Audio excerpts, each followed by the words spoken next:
The most recent laying offs, sales decrease, price discounts. These are just some of the clear indicators that the move to electrification may not be going in the way Ford expected. Just like other car makers, the Blue Oval Company is also facing various problems, so it's no surprise that many wonder if electrification can be considered a great prospect for the future anymore. Stay with us as we found 5 shocking reasons why Ford CEO may turn his back on EV production after all.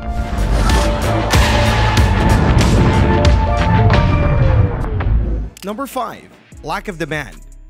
EVs don't sell as the company expected, and that's a fact. Moreover, the Blue Oval Company is actually selling fewer EVs compared to the same period in the last year. Reasons are numerous, but it mostly goes to the fact that once you cover all those environment-aware buyers, it's extremely hard to reach new, more conservative buyers, especially those who are looking for a new pickup. Just take a look at the F-150 Lightning, the all-electric version of America's most popular vehicle. On paper, it looks amazing, with plenty of power, instant torque, and respectable range. In reality, it's nowhere near as popular as its internal combustion sibling. After the initial boom, sales numbers have been in stagnation for a while and even went down in the last few months. The demand for the F-150 Lightning went down by 46% in the third quarter, and eventually, the Blue Oval Company decided to lay off another 700 workers, which brings to the total number of 2,500 workers that were involved in the production of this all-electric pickup. Officials say that this is just temporary and that the company is conducting additional quality checks at the Rouge Electric Vehicle Center. But in reality, the fact is that an EV spends way more time at a dealer than a more conventional internal combustion car. While an average gas-powered Ford car spends around 40 days before being sold, an all-electric Ford needs 92 days on average to find a new owner. That said, it's not surprising that various sources claim that there are more than 90,000 Ford EVs unsold at the moment. Eventually, Ford was forced to slash prices significantly, which led to a pretty bizarre situation where the all-electric F-150 Lightning is now more affordable than its internal combustion sibling. Number 4. Ford is losing money on EVs.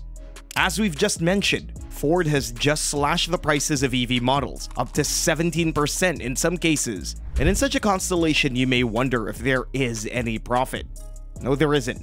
Even before the discount, there wasn't any profit. Just like many other car makers, Ford has been losing money on EVs for a long time. The official number is $4.5 billion only in the last year, but in reality, the sum may be even greater. Simply said, that's the way things work at the moment. The EV market is getting extremely competitive, with all those startup companies and the monumental expansion from the East. So-called legacy companies are forced to invest all their money in new technologies. All the patents and technological achievements made in the previous decades related to internal combustion engines, they don't count anymore. Electric cars made traditional established car makers to start all over again. For that, they need tremendous amounts of money, and if you wonder where all this money is coming from, the answer is actually pretty simple. The money is coming from the profit Ford makes on internal combustion cars, and along with inflation, that's one of the reasons why conventional cars are getting more expensive every year.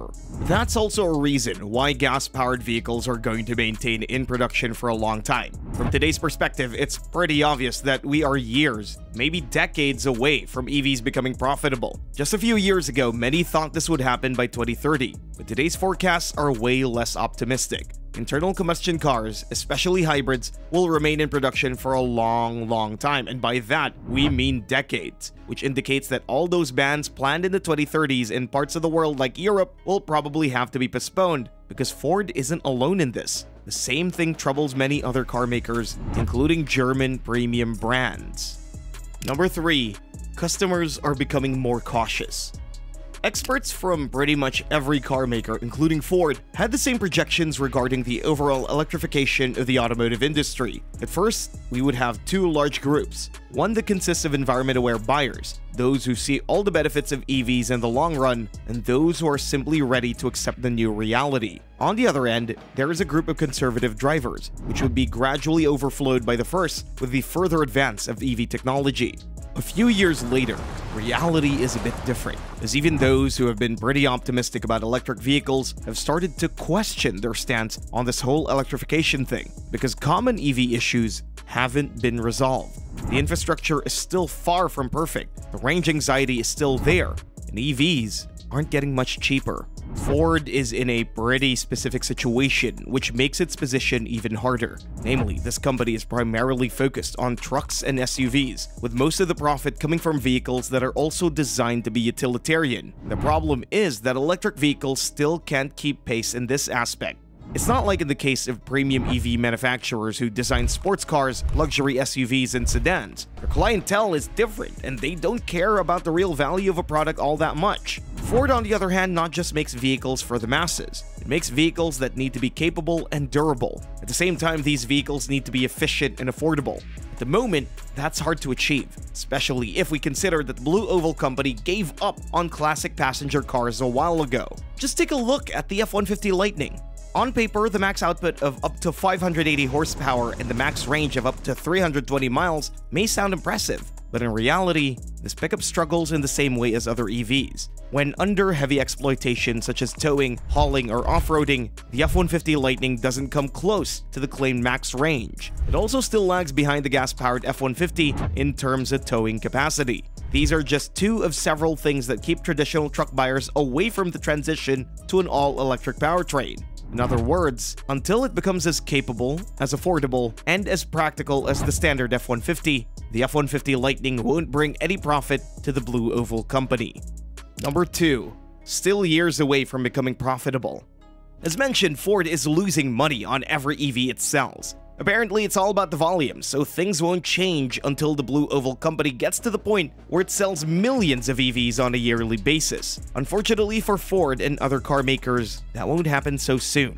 Initial plans were pretty optimistic. For example, the Blue Oval Company had a plan to reach 600,000 EVs sold on a yearly basis by 2023, and eventually reach 2 million EVs annually by the end of this decade. It's obvious that these milestones were set way too high and that they won't be reached, so it doesn't surprise that the latter goal of 2 million by 2026 was delayed indefinitely. In our humble opinion, these figures are at least a decade away from Ford. According to former Ford CEO Mark Fields, it's impossible to set a time frame for full electrification, so internal combustion cars will have to play the role of golden goose for a very long time. We would add that ICE cars will not only have to remain in production for a long time, all companies, including Ford, will also have to invest extra money in new generation of gas-powered engines, which will eventually slow down the development of EVs even more. Number 1. Hybrids should be the priority at the moment. Transitional times require transitional solutions, and when it comes to electrification, partial comes before complete. In other words, hybrids will play an important role for a long time. In Ford's case, that's particularly important because the Blue Oval Company is currently the third largest hybrid maker in the world, behind Toyota and Honda, and we have no doubt that it'll put all of its efforts into retaining that position, because while EVs are the future, hybrids are present, and that'll be for many more years, especially if we consider that this is a pretty wide field that includes an impressive range of possibilities. In the world of hybrid powertrains, there are so many designs and technical solutions, starting from the most basic classification that refers to 3 main groups of hybrid powertrains: mild hybrids, classic self-charging hybrids, and plug-in hybrids. But there are so many finesses around each of these groups, with so many unique technical solutions, which all indicate that even these gas-electric vehicles, which are usually simple and affordable, will require massive investments in further developments. This means less money for the development of EVs and more for something that actually makes a profit, which only moves sustainable electrification further away into the future. Thanks for watching, and see you next time.